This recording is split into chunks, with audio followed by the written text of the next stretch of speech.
Le monde agricole canadien est sous le choc. Je suis très en colère de cette décision-là. La recherche, c'est le cœur de tout. C'est vraiment surprenant. Ce qui cause cette commotion, c'est l'annonce fin janvier de coupes importantes par le ministère fédéral de l'Agriculture.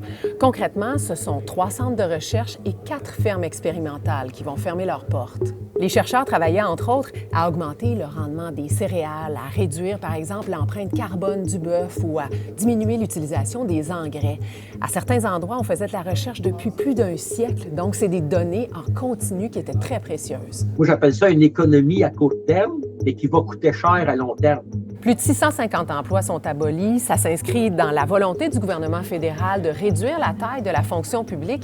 Par contre, plusieurs se demandent en quoi ça cadre avec les priorités du premier ministre Mark Carney, clairement énoncées dans son récent discours à Davos. A country that can't feed itself, fuel itself, or defend itself has few options. Pour se nourrir soi-même, pour atteindre l'autonomie alimentaire, ça prend de la recherche. Et en fait, la recherche publique, elle est plus rentable qu'on pense. On calcule que pour chaque dollar investi pour développer des variétés plus productives, le retour sur l'investissement s'élève à 10 $. Des entreprises plus efficaces, des entreprises plus rentables, ça peut avoir un impact sur le panier d'épicerie. Et avec les changements climatiques, les agriculteurs disent on n'a plus que jamais besoin d'accompagnement pour faire face à ces défis-là. Ça fait 20 ans qu'on se dit que c'est important de travailler sur les gaz à effet de serre. Puis là, parce qu'on est serré financièrement, on coupe la recherche pour accompagner les agriculteurs dans cette transition-là qui est quand même pas facile. Parmi les centres qui vont fermer leurs portes, il y a celui de Sainte-Foy.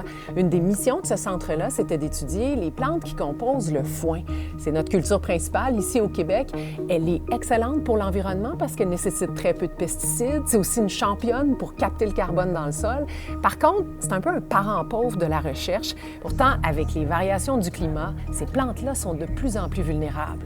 De couper au beau milieu d'une recherche comme ça, on ne sait pas à quel point ces données-là vont être capables d'être reprises. Un autre centre qui va fermer ses portes, c'est celui de Guelph en Ontario, où on étudie entre autres comment assurer la salubrité des aliments. Il y a des chercheurs à qui j'ai parlé qui s'inquiètent que la perte de cette expertise-là entraîne plus de maladies, plus d'hospitalisations liées à la contamination alimentaire. Tout ça survient dans un contexte où les États-Unis, d'où provient plus de la moitié de nos aliments importés, ont coupé massivement dans leurs propres agences de surveillance et d'inspection des aliments.